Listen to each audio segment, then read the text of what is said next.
இந்த காணொளியை கண்டேன். எனது மனதில் முளைத்த சிந்தனை நாற்றுக்களை உங்களின் உயர்ந்த உள்ளத்தில் பதிவிடுகிறேன்.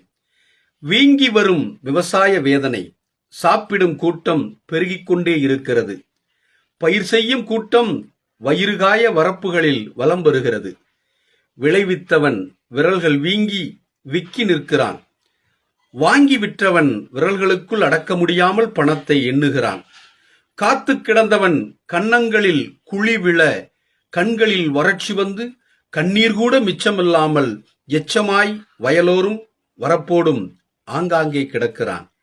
சாப்பிடும் கூட்டம் சமத்தாய் பல விவகாரங்கள் பேசி அறிவு ஜீவிகளாய் வலம் வந்து அடுத்து என்ன தின்னலாம் என மெனு கார்டை மெல்ல கண்களால் மேய, ஆடம்பர பொருட்கள் ஆங்காங்கே களைகளைப் போல் அங்கமெல்லாம் ஒட்டி கிடக்க, கைபேசியில் கரைந்து கிடக்கும் மனித கூட்டம் உள்ளத்தை எண்ணத்தை தவறாக எழுச்சி கொள்ளச் செய்யும் எத்தனையோ கருத்து திணிப்புகள் திறந்த பக்கமெல்லாம் தெளிவாக தெரித்து விழுந்து கொண்டிருக்கிறது. விவசாயம் ஒரு பக்கம் நடந்து கொண்டுதான் இருக்கிறது. இந்த இளம் சிறுவனை பாருங்கள். முளைக்கு முன்பே நாற்றங்காலில் தன் கலங்கமற்ற கால்களை பதித்து நாற்று முடிகளை தன் நம்பிக்கை விரல்களால் பற்றி அன்னையுடன் அழகான ஆரம்பம் காண்கின்றான்.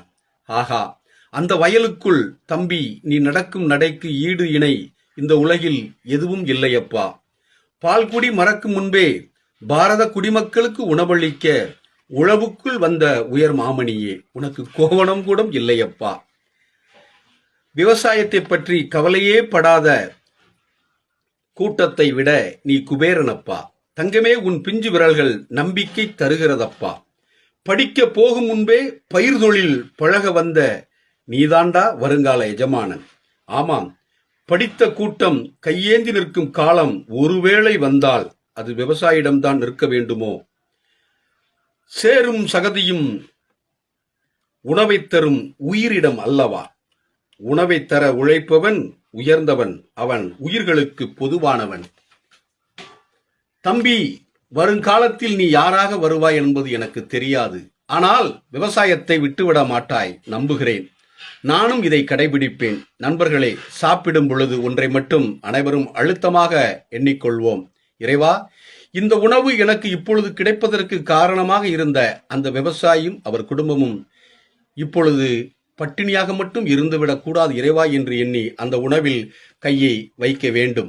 ஆம் நண்பர்களே, எவ்வளவுதான் கண்டம் விட்டு கண்டம், கிரகங்கள் விட்டு கிரகங்கள் ஏவுகணைகளை பறக்க விட்டாலும் அரிசியை நெட்டில் டவுன்லோடு செய்யவே முடியும்.